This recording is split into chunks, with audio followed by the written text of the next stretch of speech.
கரெக்டாக தான் நீங்கள் சொன்னீங்க. ரொம்ப நாளைக்கு அப்புறம் தான்.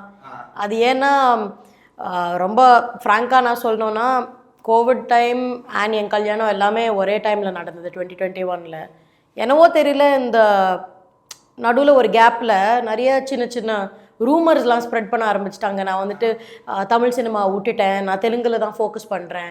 தெலுங்கில் கேட்டால் தெலுங்கில் சொல்கிறாங்க, இல்லை நீங்கள் வந்துட்டு சென்னையில் தான் செட்டில் ஆகிட்டீங்க, தெலுங்கில் உங்களுக்கு இன்ட்ரெஸ்ட் இல்லைன்னு அவங்க அப்படி நினைக்க ஆரம்பிச்சிட்டாங்க. கடைசியில் நான் நடுவில் சிக்கி போயிட்டேன். ஸோ எனக்கு ஒரு ஓவராலாக ரொம்ப ஒரு ஃப்ரஸ்ட்ரேட்டிங் டைமாக இருந்தது. ஏன்னா எல்லாரையுமே நான் கன்வின்ஸ் பண்ணையில் நான் ரொம்ப ஆக்டிவாக தான் இருக்கேன், நடிச்சிட்ருக்கேன்.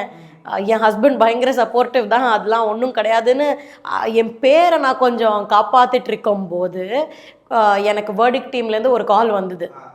இது மாதிரி ஒரு ரொம்ப நல்ல கேரக்டர் இருக்குது, இது உங்களோட யூஸ்வலாக நீங்கள் பண்ணுற மாதிரி காமெடி கேரக்டர்ஸ் கிடையாது, லைட் ஹார்ட்டட் நல்ல கேரக்டர் தான், பட் ரொம்ப ஒரு முக்கியத்தோட ஒரு பங்கு இருக்கும் இந்த கேரக்டருக்கு படத்தில்.